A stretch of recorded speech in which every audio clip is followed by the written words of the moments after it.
algunos lugares de Europa existen focos de civilización casi paleolítica. En España, a 100 kilómetros de Salamanca, hogar de alta cultura, se encuentran las Surdes, aisladas del mundo por montañas de difícil acceso, cubiertas de tupidos matorrales de brezo y jara. Antes de llegar a las Urdes, debemos pasar por la Alberca, antigua villa de carácter casi feudal. Todos los habitantes de las Urdes eran tributarios de este pueblo.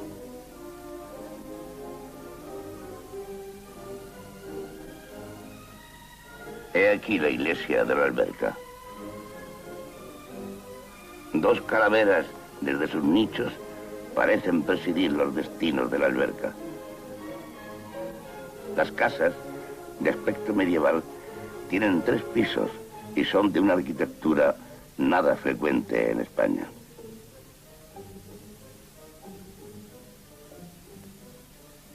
La mayor parte lleva en el frontis una inscripción religiosa: Ave María Purísima, sin pecado concebida.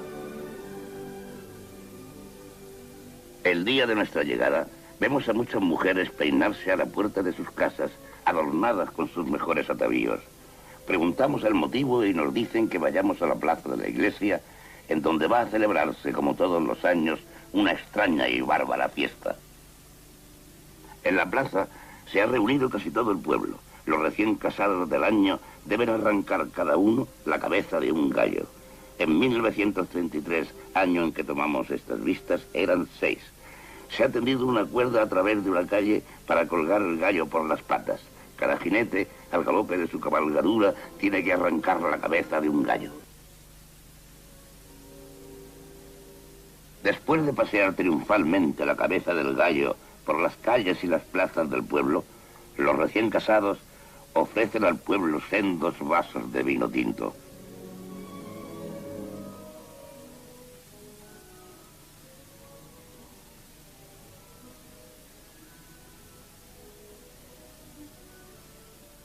También distribuyen obleas a los habitantes.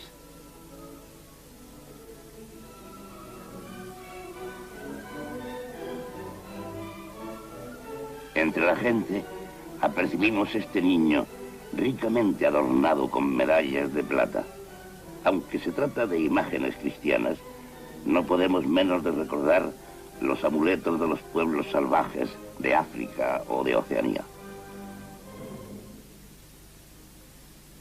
Abandonamos la alberca, en donde a las 7 de la tarde casi todo el pueblo se ha embriagado, y nos dirigimos a la cima de las montañas a 3 kilómetros de la alberca, desde donde descubrimos todo el panorama de las Urdes. He aquí el laberinto de montañas en que se hallan diseminadas las 52 aldeas que forman las Urdes con sus 8.000 habitantes. Pero para llegar hace falta descender una abrupta pendiente y atravesar el espléndido valle de las Batuecas, actualmente habitado por un viejo monje que vive aquí acompañado de algunos domésticos.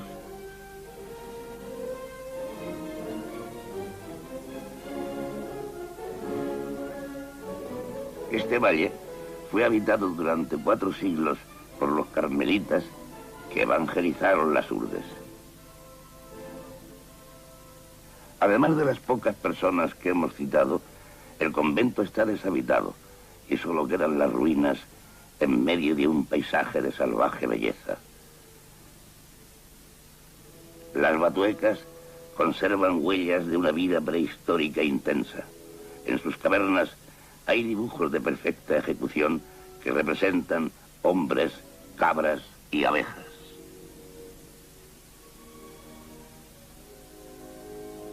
Sapos, víboras y lagartos frecuentan estas ruinas.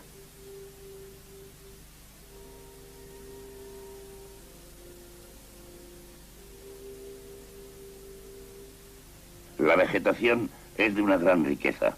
Más de 200 especies vegetales crecen aquí libremente. Pero a 5 kilómetros de este valle paradisíaco, el terreno cambia bruscamente y aparte algunos raros árboles frutales, todo queda invadido por matorrales de brezo y jara. Una muralla de 8 kilómetros rodea el convento para defenderlo de los lobos y jabalíes muy abundantes en la zona. En el recinto formado por la muralla, diseminadas acá y allá, están las ruinas de 18 ermitas, cuyo emplazamiento señalan uno o más cipreses. Cuando los monjes habitaban el convento, cada anacoreta tocaba la campana de su ermita a medianoche para demostrar que su espíritu velaba, y el prior respondía con la gruesa campana de la iglesia. Detrás de esas cimas que todavía pertenecen a las Batuecas, comienzan las Urdes. Las atravesamos y henos aquí, en su pleno territorio. Este pueblo, a Aceitunilla, está situado en uno de los valles más pobres. El edificio blanco es la escuela de reciente construcción. Vagando por las callejas, sorprendemos la vida cotidiana de sus habitantes. Detalle curioso, en los pueblos de las Urdes nunca hemos escuchado una canción. Las calles que trepan por el flanco de la montaña forman el cauce de pequeños arroyos. Durante el verano es la única agua de que disponen en el pueblo y los habitantes la utilizan a pesar de la suciedad repugnante de su lecho. Vean algunas escenas que tomamos al azar de nuestro paseo.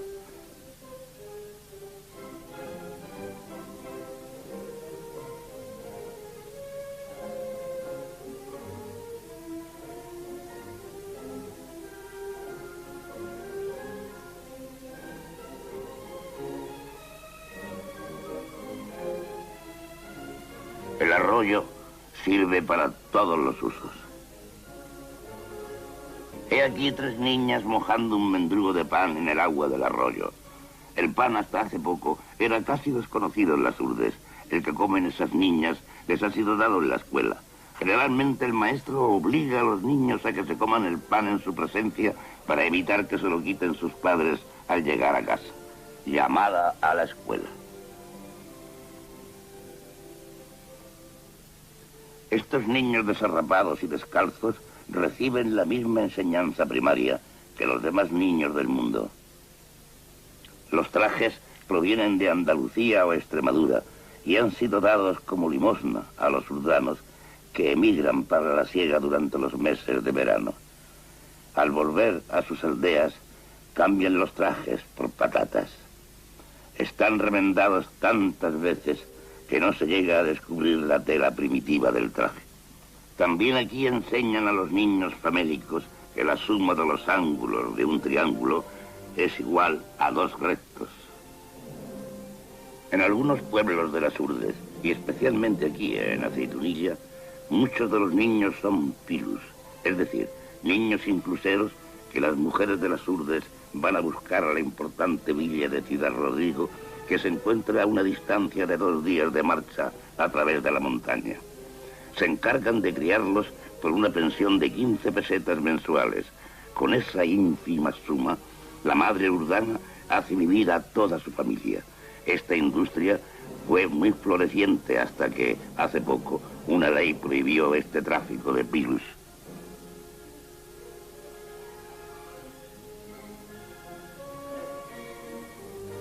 Una imagen inesperada y chocante que descubrimos en la escuela. ¿Qué hace aquí este grabado absurdo? Tomamos al azar un libro de moral que está sobre una mesa. Uno de los mejores alumnos escribe en la pizarra, a petición nuestra, una de las máximas del libro. La moral que se enseña a los pequeños urdanos no difiere en nada de la que rige nuestro mundo civilizado. Respetad los bienes ajenos.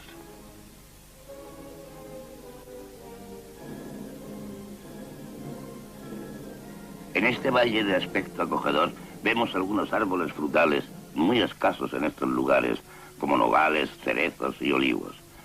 He aquí la aldea de Martín Adrán. Eso que vemos entre los árboles y que parece el caparazón de un animal fabuloso son los tejados del pueblo. Al entrar en él nos acoge una tos ronca que parece brotar de cada casa. La mayor parte de los habitantes están enfermos. Las escenas que presenciamos son de una miseria desoladora.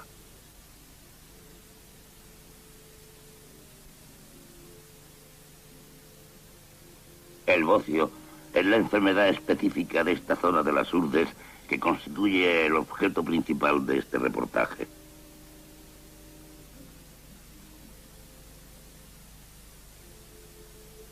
Observen a esta enferma de bocio que cuenta solo con 32 años. Acompañados del alcalde, visitamos el pueblo y nos encontramos con esta niña. Preguntamos qué mal le aqueja y el alcalde nos dice que desde hace 3 días permanece allí sin moverse. Debe estar enferma, porque de vez en cuando la oímos gemir débilmente. Uno de mis amigos hace de médico improvisado.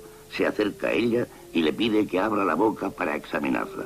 La garganta y las encías están muy inflamadas, pero lamentablemente nada podemos hacer. 2 días más tarde, al preguntar por ella, supimos que la niña había muerto. ¿De qué se alimentan los habitantes de este país estéril? Los únicos alimentos, o casi, de que disponen son patatas y alubias, y no siempre. En los meses de junio y julio ocurre que incluso esta mínima base de su alimentación escasea. La dieta carnívora se compone exclusivamente de cerdo. Solo las familias ricas, si es que pueden llamarse así, poseen un puerco. Cada año lo sacrifican y su carne es devorada en 3 días. En los sitios más fértiles crecen algunos olivos, pero las plagas terminan con el fruto antes de su recolección. La cabra es el animal que mejor resiste en estos parajes estériles. La leche se reserva para los enfermos graves que mojan en ella el pan que los mendigos traen desde lejos y que también se reserva para los enfermos. La carne de cabra se come tan solo cuando alguna de ellas se despeña, lo que ocurre a veces en estos escarpados terrenos.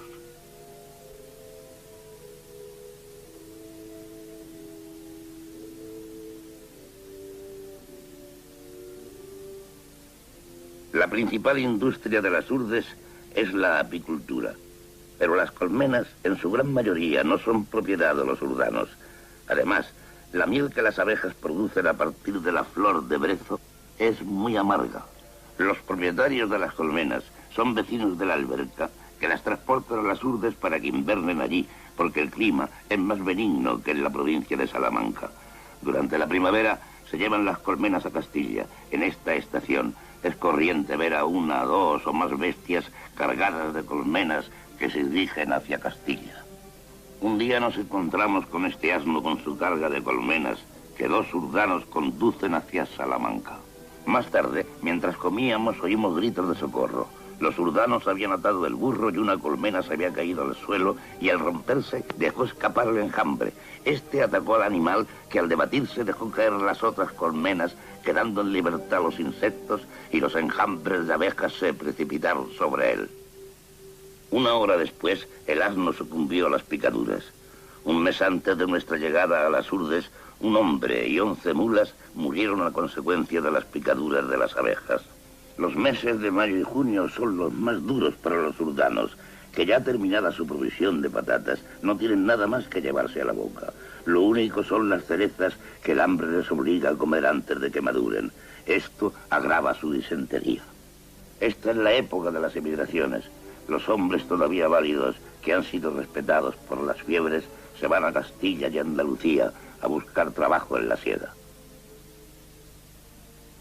Encontramos varias caravanas de 10, 30, 50 hombres provistos tan solo de una manta. No llevan dinero ni pan y van muy lejos y a pie en busca de trabajo. Nos cruzamos varios días después con un grupo de estos hombres que volvían como se habían ido, sin dinero y sin pan.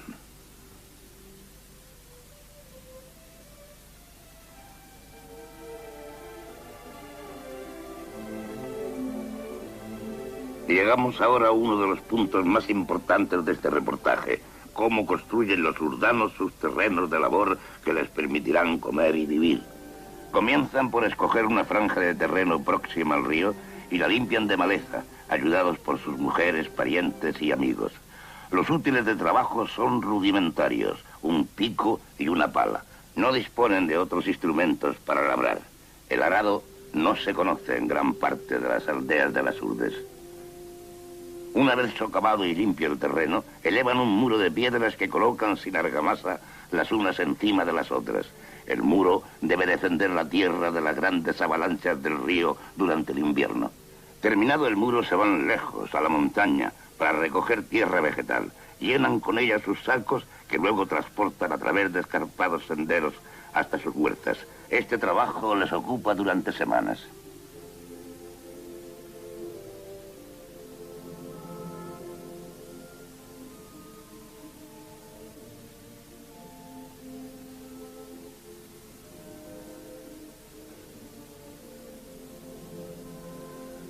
Vean ahora la fina capa de tierra vegetal que recubre una huerta urbana. El primer año la cosecha es buena, pero pronto vuelve a hacerse estéril la tierra a falta de elementos nitrogenados. Todos los campos de labor en las urdes tienen forma de largas franjas estrechas a la orilla del río. A veces, las crecidas invernales destruyen en 10 minutos el trabajo de todo un año. Un meandro característico del río Urdano con los pequeños campos escalonados. Faltos de dinero y de animales domésticos, los urdanos no pueden conseguir abono. Esta familia se dirige al sitio donde podrán encontrar el abono natural que les hace falta.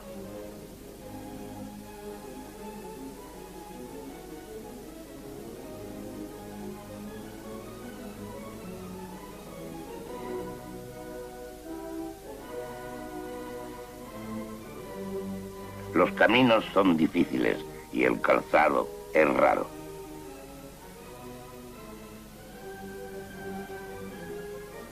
El abono más apreciado es el que produce la hoja seca del madroño, arbusto que empieza a escasear y que generalmente crece en las cumbres. Una vez llegados al sitio elegido, llenan sus sacas con las preciadas hojas. Pero la víbora es un animal que abunda en estos vericuetos. Este campesino fue picado en el dedo por una de ellas pocos días antes, cuando recogía hojas. La mayoría de las veces la mordedura no es peligrosa, pero son los propios urdanos, al intentar curarse, los que se infectan, haciéndola mortal en muchas ocasiones.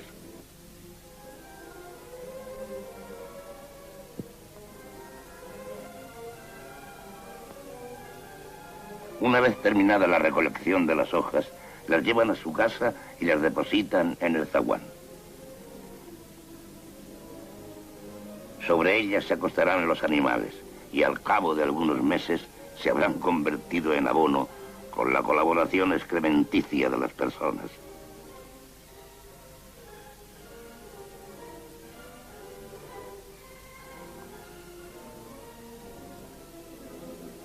He aquí la casa de un habitante de Fragosa. Al trasponer la puerta, se camina sobre el lecho de hojas que se encuentra en todas las viviendas del pueblo.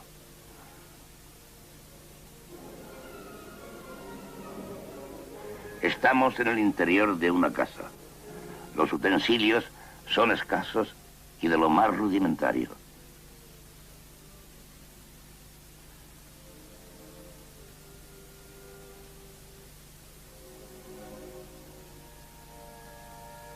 El humo sale de las casas por donde puede, pues no hay chimeneas ni ventanas. En verano, los cauces de los ríos quedan casi completamente secos, y esta es la causa del paludismo transmitido por el mosquito Anopheles. Todos los urdanos son palúdicos. Esta enfermedad es combatida hoy día por los médicos de las urdes. La larva sube a la superficie del agua para respirar. Si su diminuto cuerpo queda paralelo a la superficie, es una larva de Anopheles, y si se detiene perpendicularmente, es una larva de Culex, mosquito inofensivo. Los Anopheles adultos se encuentran en todas las casas de los urdanos y son fácilmente identificables por su posición de descanso, que es perpendicular a la pared. He ahí el resultado de la picadura del Anopheles. Un hombre con fiebre sentado a la puerta de su casa.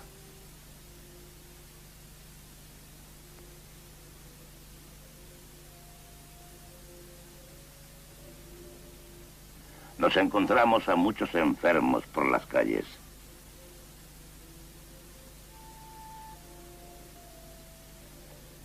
Una enferma acostada en el balcón, ajena a nuestra presencia. Los balcones son raros en las urdes.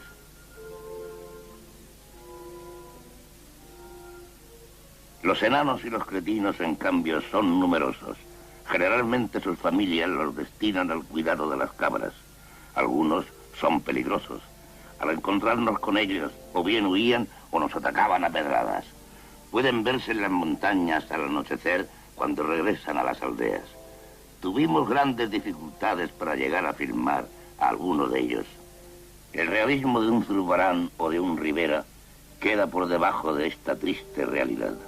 La degeneración de esta raza proviene principalmente, entre otras causas, del hambre, de la falta de higiene y del incesto. El más pequeño de esos degenerados tiene 28 años.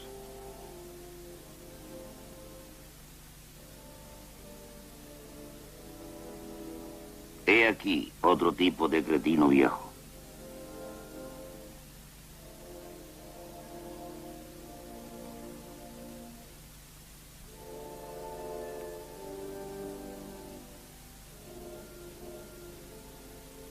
Otro cretino. Hemos podido filmar a este cretino semisalvaje gracias a la ayuda de uno de nuestros amigos urdanos, que ha sabido divertirle y calmarle.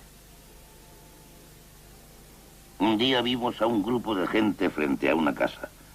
Un niño acababa de morir. La madre.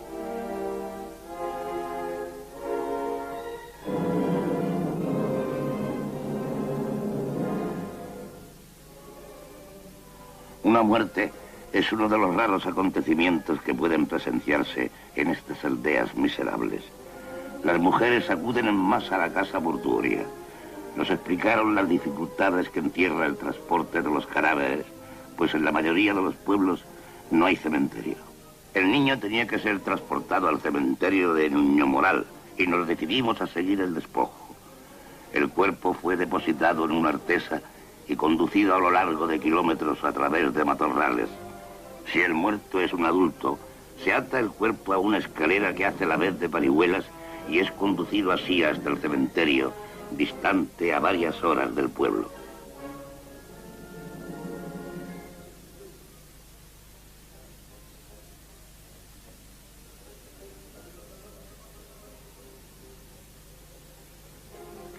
He aquí el paso de un río con el cadáver.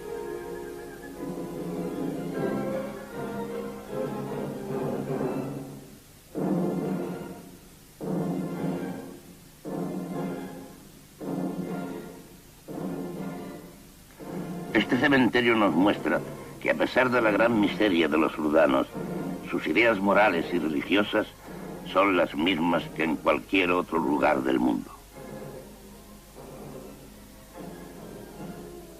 El emplazamiento de las tumbas está marcado por una cruz o un trozo de madera.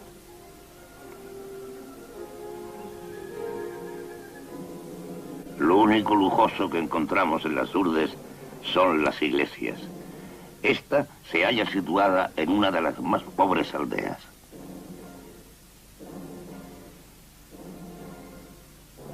Estamos en el interior de una casa urdana y no de las peores. La familia se compone del padre, el hijo, la nuera y sus dos niños. El papel recortado que decora el muro y el alineamiento de las cacerolas indica un cierto sentido de la decoración. Cuando llega la noche, una vieja recorre las calles. Es la pregonera de la muerte. Agita una campana y salmodia una oración.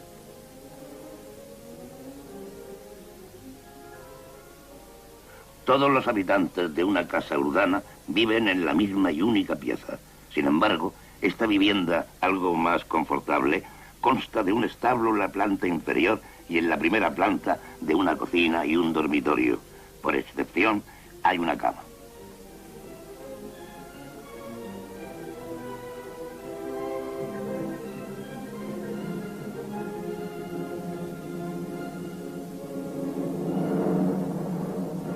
Los urdanos se acuestan vestidos durante el invierno.